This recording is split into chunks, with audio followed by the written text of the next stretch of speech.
अस्सलाम वालेकुम, क्या हाल है आप सबका? आई होप बिल्कुल ठीक है, खुश हैं और मज़े में हैं। और मैं क्या कर रही थी, मैंने थोड़ी सी हल्की हल्की सी फाउंडेशन लगा ली है अपने डार्क सर्कल्स पे, क्योंकि आप हमेशा कहते हैं कि आपके डार्क सर्कल्स बहुत ज़्यादा बने हुए।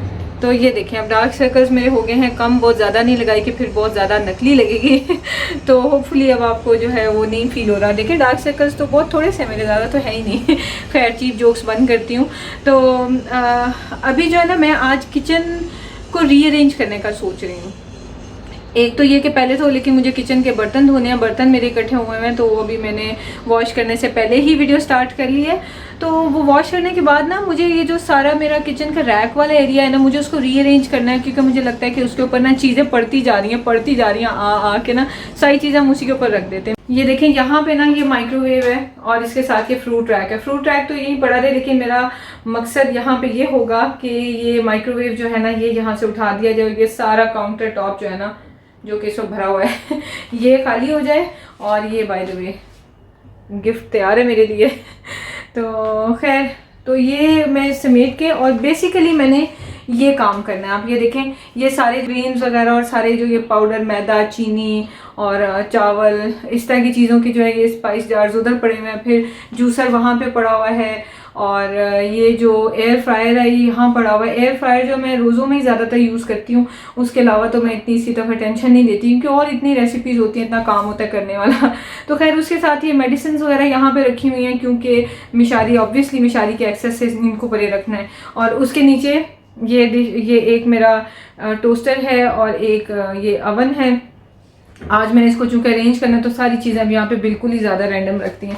उसके अलावा ये यहाँ पे मैंने ये ब्रेड्स वगैरह रखी होती हैं, जिनको मैं रीअरेंज करूँगी। और ये नीचे भी जो है ना खाम इतनी सारी जगह भरी हुई है, तो ये सारा कुछ मैंने अरेंज करना है। तो मैं आपको इसका व्यू दे देती हूँ दूर से, ये देखें। और बाय द वे वो जो आपको नज़र आ रहा है वो है हमारा, जिसमें मैंने अपने सारे जितने भी, फिलहाल मैंने सारे पॉलीथीन बैग्स वो उधर रखे हुए हैं, हुक लगा के ना डोर पे, तो वहाँ पे लगाए हुए हैं। देखिए ये जो है ना, ये सारा मेरा पेंट्री है ना, वो बनाया हुआ मैंने इस वाले कैबिनेट को, और इसको अगर मैं अरेंज करूँगी ना तो इसमें काफ़ी सारी स्पेस बन जाएगी। उसके अलावा ये वाला जो कैबिनेट है, इसमें मैंने प्लास्टिक कंटेनर्स रखे हुए हैं। प्लास्टिक के लिए इतना बड़ा जो है ना, वो बिल्कुल भी ठीक नहीं है, तो इसको भी मैं अभी रीअरेंज करने लगी हूँ। तो होपफुली ये दो जो है ना, इनमें जगह बन जाएगी, और फिर कुछ चीज़ें मैं यहाँ रख दूँगी। उसके अलावा ये वाला जो है ना, ये कम्प्लीटली, ये भी, इसमें भी रैंडम सी आप देखें चीज़ें पड़ी हुई हैं, कुछ भी एक स्पेसिफिक कोई कैटेगरी नहीं है चीज़ों की जो इसमें पड़ी हुई है। और ये वाला जो है ना, ये सही है, इसमें बर्तन वगैरह मैं सारे जितने भी डिशेज़ हैं वो रख देती हूँ, तो ये प्रॉपरली ऑर्गेनाइज्ड है। इसमें सारा ग्लास वेयर है और थोड़े से वो हैं कटर्स वगैरह, तो इस तरह से रखे हुए हैं। तो ये भी मतलब ठीक है, मैं इसको ऑर्गेनाइज्ड ही कहूँगी, क्योंकि सही है, ठीक है तो असल में ना होता ये है कि जब आप किसी जगह पे भी नए शिफ्ट होते हैं ना, ये मेरा पर्सनल एक्सपीरियंस है कि उस टाइम पे ना पहली बार में कभी भी चीज़ें ठीक से अरेंज नहीं होती। जितना मर्जी आप उस घर को, खाली घर को बार बार देख के डिसाइड करें क्या चीज़ कहाँ रखनी है, लेकिन 1 से 2 महीनों के बाद हमें रियलाइज़ होता है कि नहीं, ये चीज़ यहाँ पर ठीक नहीं लग रही, ये इस तरह से अरेंज की जाए तो ज़्यादा बेटर लगेगी।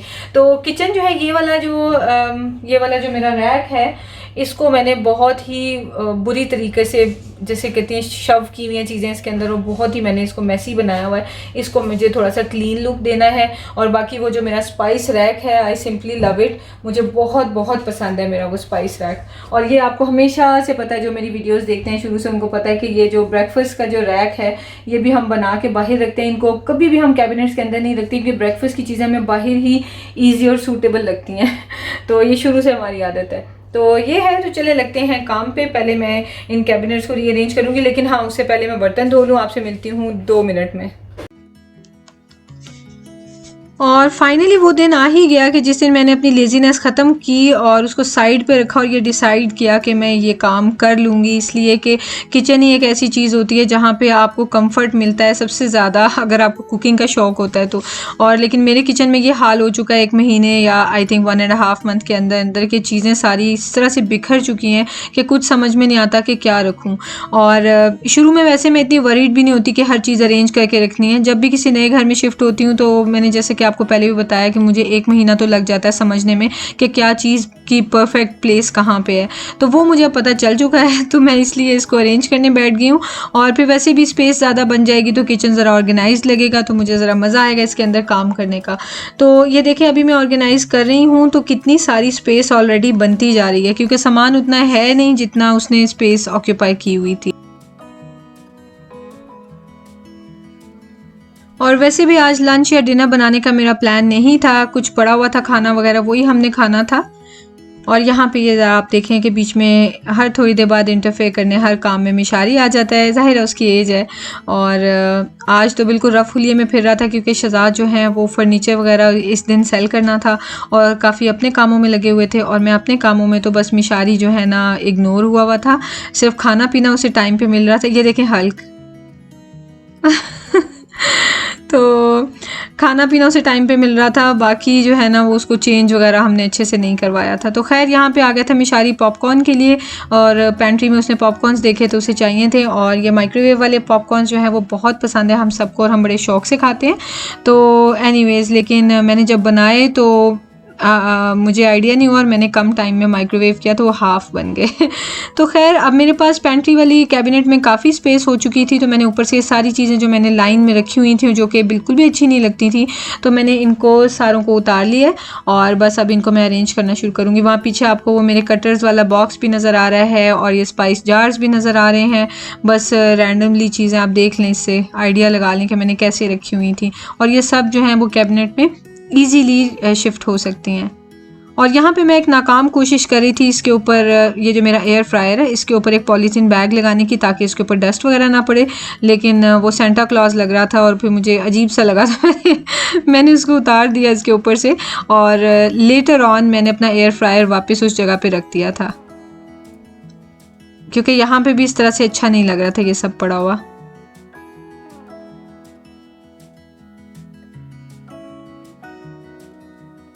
ये मैंने इसके आगे रख दिया है, ज़रूरी चीज़ें रख लूँगी। और दूसरी मेन बात ये है कि बैठने के लिए मुझे कोई जगह नहीं मिलती, और बहुत अक्सर थक जाती हूँ, तो दिल चाहता है कि कोई थोड़े से काम बैठ के कर लूँ। आपको पता है कि जो सऊदी अरब वाले किचन थे उनमें हर एक में बैठने का कोई ना कोई अरेंजमेंट है, या तो डाइनिंग टेबल होती थी और या फिर जो है मैंने कोई स्टूल या कोई बेंच वगैरह रखा होता था। तो यहाँ पे कोई बेंच नहीं है, तो मैंने सोचा नया लेने की बजाय, ये एक्चुअली टीवी ट्रॉली है लेकिन इसके अंदर स्पेस भी है, तो स्पेस को मैं यूज़ कर लूँगी चीज़ें रखने के लिए, और इसके ऊपर मैं आराम से बैठ के अपना काम कर सकती हूँ। बच्चे मेरे पास बैठ के अपना खेल सकते हैं, अपनी बातें कर सकते हैं। तो ये मैंने इसलिए रख लिया, और मैं काफ़ी खुश हूँ इस आइडिया से जो मेरे माइंड में आया है।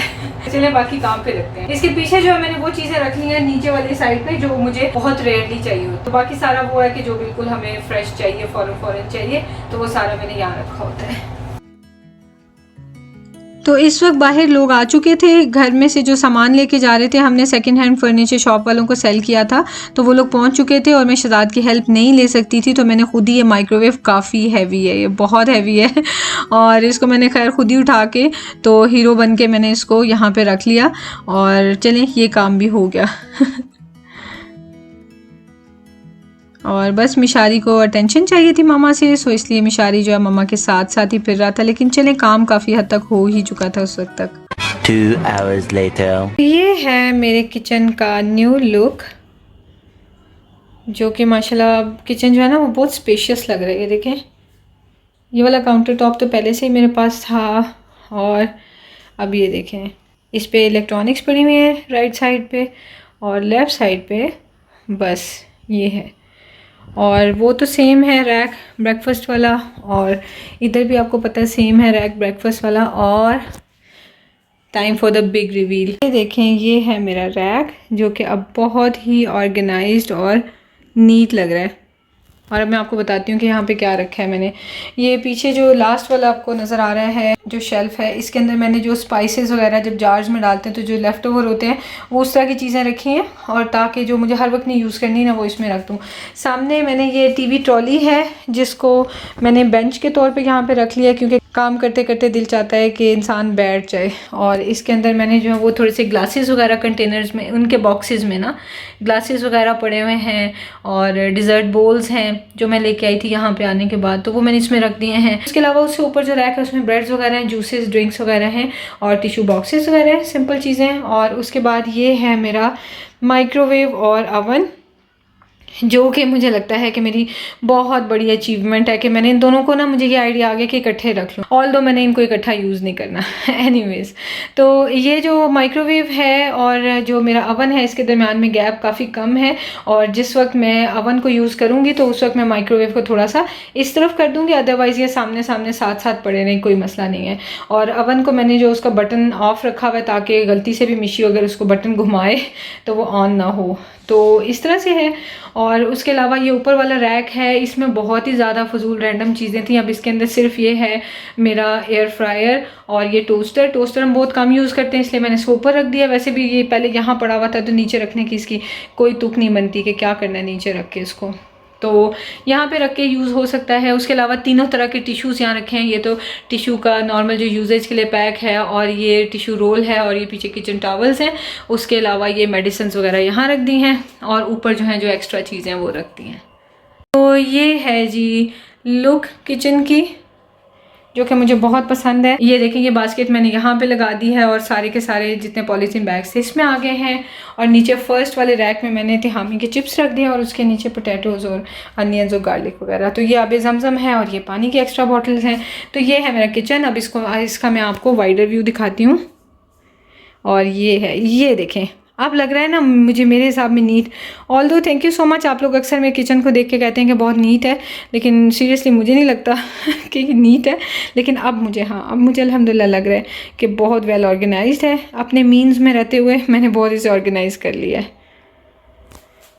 थोड़ा सा आपको लुक किचन के भी दे देती हूँ, कैबिनेट्स का जिनको मैंने रीअरेंज किया। ये तो एज इट इज़ थी, बस ये जग्स उठा के वहाँ से उठा के मैंने यहाँ रख दिए हैं। ये तो सेम है, ये वाली भी मैंने आपको दिखाई है ऑलरेडी, ये भी सेम है, इसमें कोई चेंजेस नहीं किए हैं। ये मेरी डेली यूज़ की कैबिनेट है। उसके अलावा यहाँ पे थी ना, मैंने आपको बताया था स्पेस है। इस कैबिनेट को देखें, इसमें मैंने बहुत सारी चीज़ें जो है ना ऐड कर दी हैं और ये वाले जो स्पाइस जार्स थे मेरे, ये मैंने रैक में, वही पीछे मेटल वाले रैक में ऊपर सबसे रखे हुए थे, और अब इनको मैंने यहाँ रख दिया। फिलहाल ये मेरे यूज़ के नहीं है, लेकिन अच्छे मैंने लिए थे तो इनको मैंने डिस्कार्ड नहीं किया।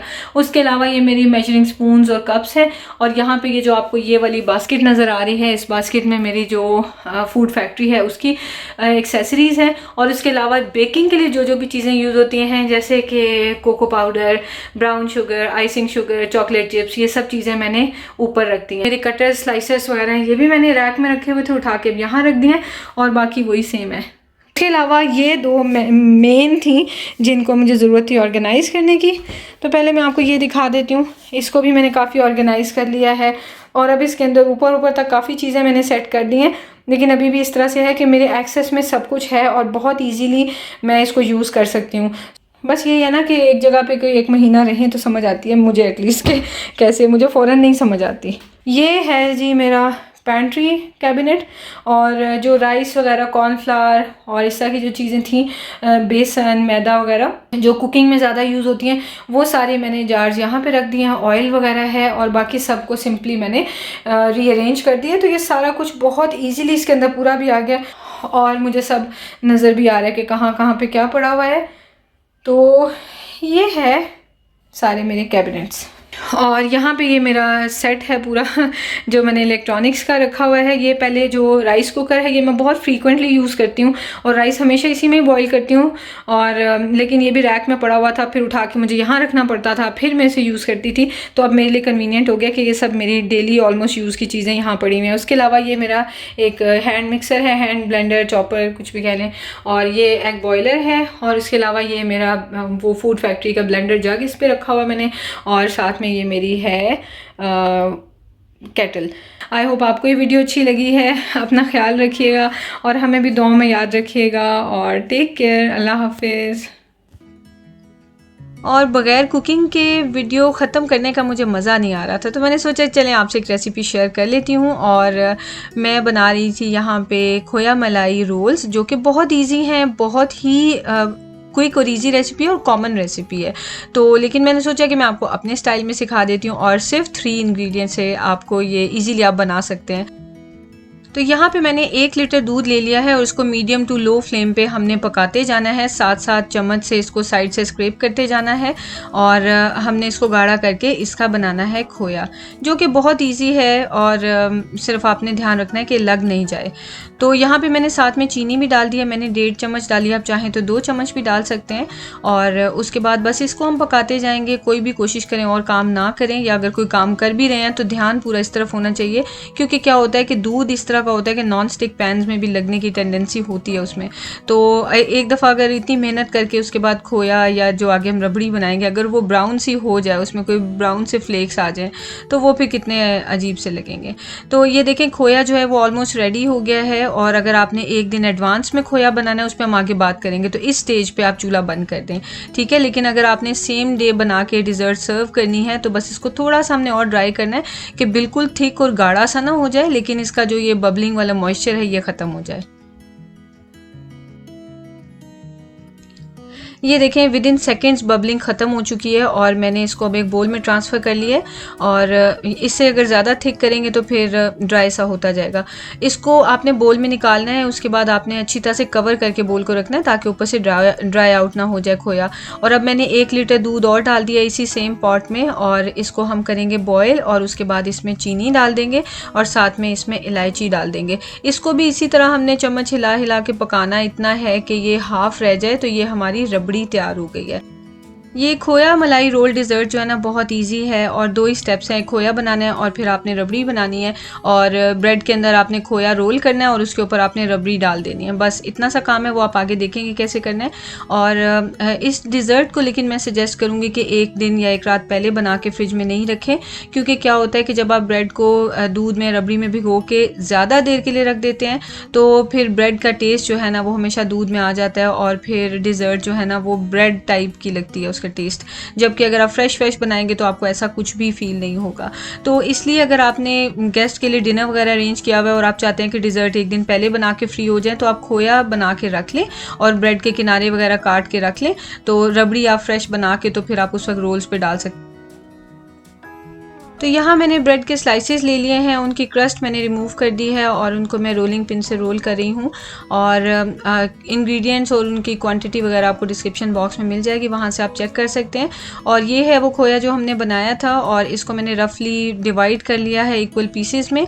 और अब मैंने अपने हाथों को ग्रीस कर लिया है। आप देसी घी या बटर यूज़ कर सकते हैं और ग्रीस कर लें अपने हैंड्स को, और फिर खोया इजीली हैंडल हो जाएगा, वरना ये काफ़ी स्टिकी होता है। तो ये मैंने इसके अंदर खोया रख दिया है और मैं बस ब्रेड को रोल करती जा रही हूँ। उसके ऊपर मैंने नाइफ़ रख के उसको सपोर्ट दी हुई है ताकि रोल्स खुल ना जाएं। तो आप चाहें तो आप थोड़ी सी रबड़ी लगा के या थोड़ा सा दूध वगैरह लगा के ना, तो आप इसको ब्रेड को स्टिक भी कर सकते हैं। लेकिन मुझे लगता है कि इस तरह से प्रॉपर्ली रोल करके जब आप रख लेते हैं तो उसके बाद फिर वो नहीं खुलेंगे जब आप उनके ऊपर रबड़ी पोर करते हैं। तो ये सारे रोल्स मैं इसी तरह से बना लूँगी।